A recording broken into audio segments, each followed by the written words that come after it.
Considérons bien spécialement, mes chers frères et sœurs bien-aimés en Christ, que la pleine réalisation de l'appel reçu par la grâce de Dieu, que nous pouvons qualifier de service de Dieu, d'œuvre du Seigneur, que nous pouvons résumer par la divine vocation, doit avoir profondément la vision que le Seigneur vous a donnée.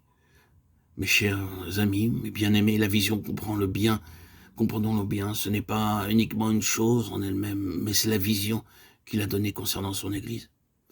C'est ce que vous devez voir, mes chers amis.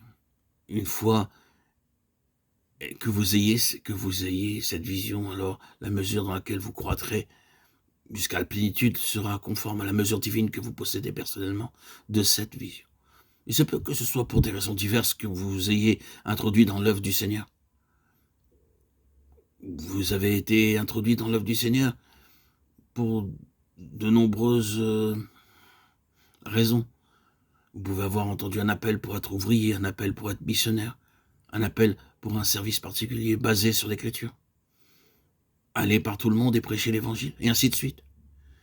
Et accompagnant cet appel, vous avez pu réagir, être secoué et en ressentir la solennité. Quelque chose a pu se passer dans le domaine de vos émotions, de vos sentiments, de votre raison. Et vous avez pris cela pour un appel divin. Maintenant, je ne dis pas que nul n'a pu servir le Seigneur convenablement et véritablement sur cette base, qu'il n'y ait pas de malentendu sur ce sujet. Mais je veux dire qu'il peut y avoir tout cela, et d'une manière intense, sans cependant que cet appel résulte de la vision qui vous a saisi, et que ce ne soit que la vision reçue par un autre qui vous ait poussé au service du Seigneur.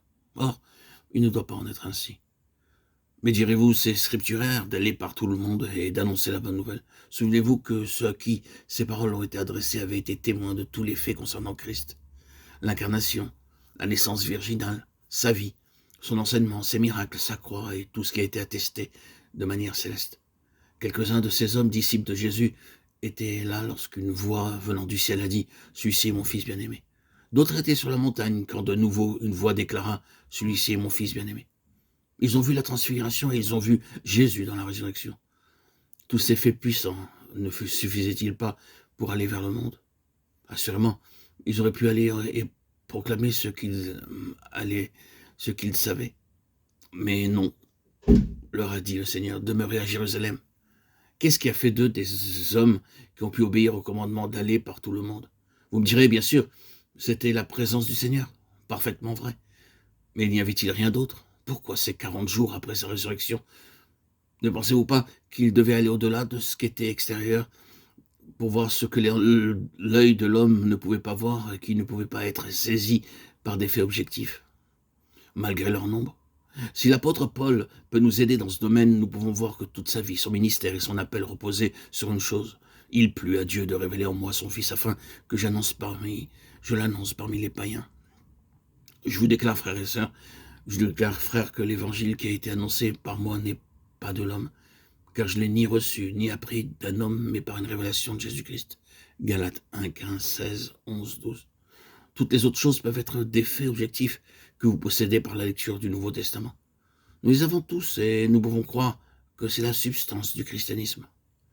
Mais cela ne fait pas de nous pour autant des missionnaires pour aller proclamer des faits qui concernent Christ, quoique ces faits aient existé. Cela ne suffit pas. Cependant, nombreux sont ceux qui ont fait cela. Sont-ils allés bien loin? Ils sont parvenus, il est vrai, jusqu'à un certain point, mais ils se sont arrêtés. Nous ne pouvons pas tenir ferme sur des fondements objectifs et limités.